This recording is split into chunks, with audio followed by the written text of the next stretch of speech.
Bom, gente, vamos lá. Essa aqui é a nossa 7ª aula, nossa atividade pré-classe. A ideia aqui, então, vamos lá.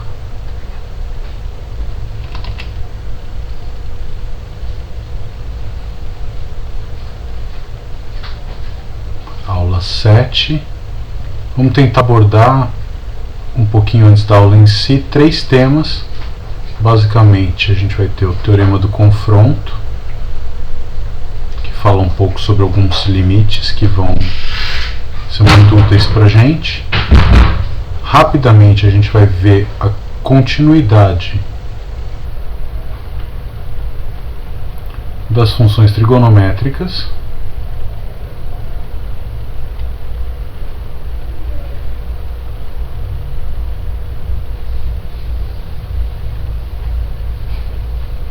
E como consequência dessas duas coisas, a gente vai tirar o limite trigonométrico fundamental, a famosa fórmula que a gente tem, que é o limite quando x vai a zero de seno de x sobre x é 1.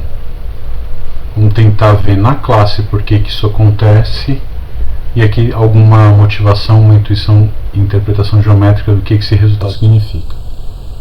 E vamos finalmente abordar um dos tópicos principais do nosso curso, que são as derivadas de funções de R em R, tá?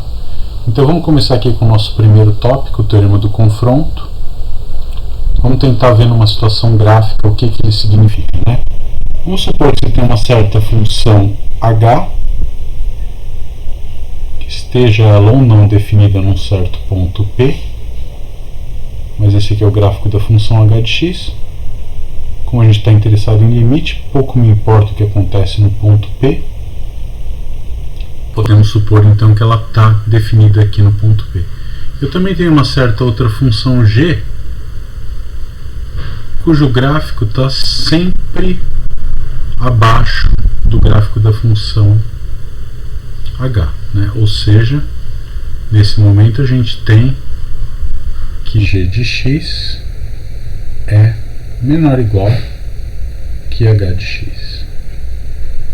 Aí supõe que você tem também alguma outra função f, não sei como é o comportamento dela longe do P, mas a gente sabe que isso não importa, esteja ela definida ou não no ponto P, ela satisfaz a propriedade que ela está sempre entre os gráficos da f e da g, num pequeno intervalo em volta de P. Então, nessa sequência de desigualdades, a função f entra aqui no meio. O que a gente pode inferir a respeito do limite da função f, sabendo que os limites da função h e g nesse mesmo ponto assumem o mesmo valor L aqui, né?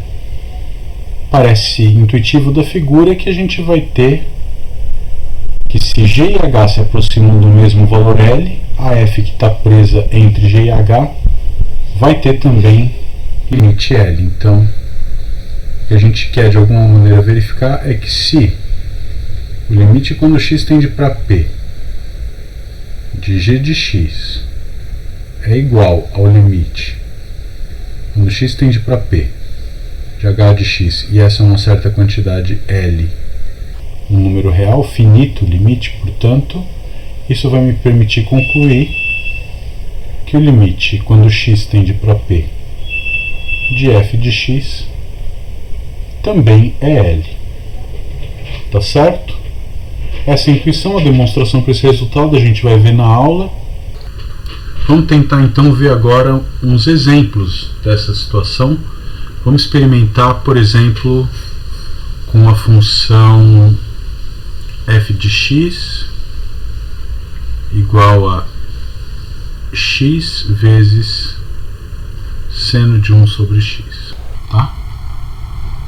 Um pouco de experimentação vai te permitir concluir que o gráfico da função seno de 1 sobre x é uma coisa que é bastante complicada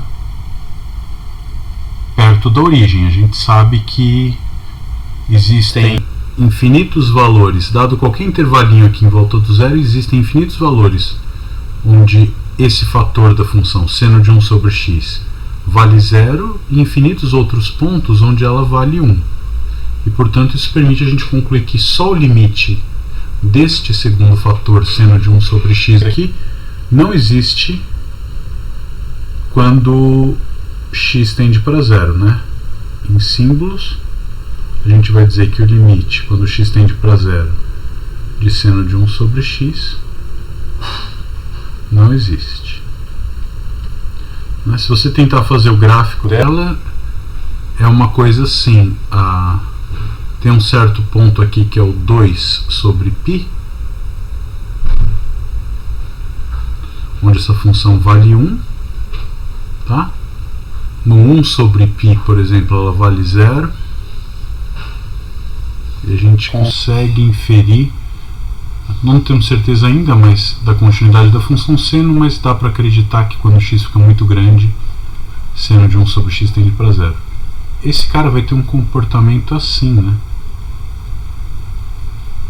Esses valores vão se acumulando aqui perto da origem, de modo que o limite não existe. A mesma coisa vai acontecer do outro lado, você vai ter valores se aproximando arbitrariamente de qualquer valor entre menos 1 e 1, quando x se aproxima de 0. O fenômeno interessante aqui que acontece é quando você multiplica seno de 1 sobre x por x, o que acontece? A função g de x, vamos pensar assim, g de x igual a x, é exatamente a bissetriz dos quadrantes aqui, tá certo? Mais ou menos isso. E eu vou ter também, vai ser interessante para a gente olhar a função menos x, né? Então tem aqui g de x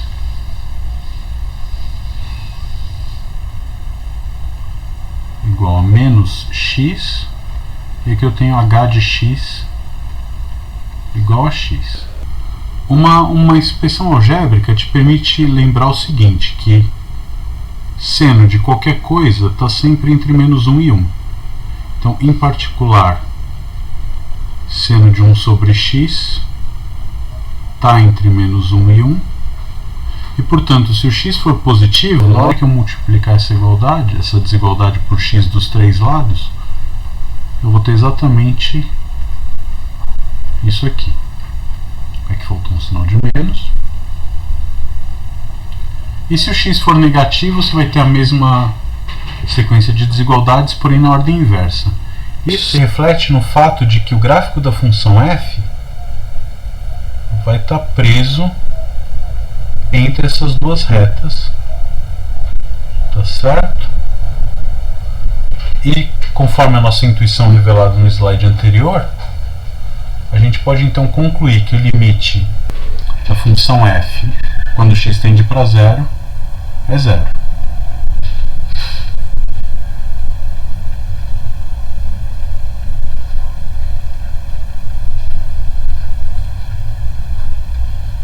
Tá ok?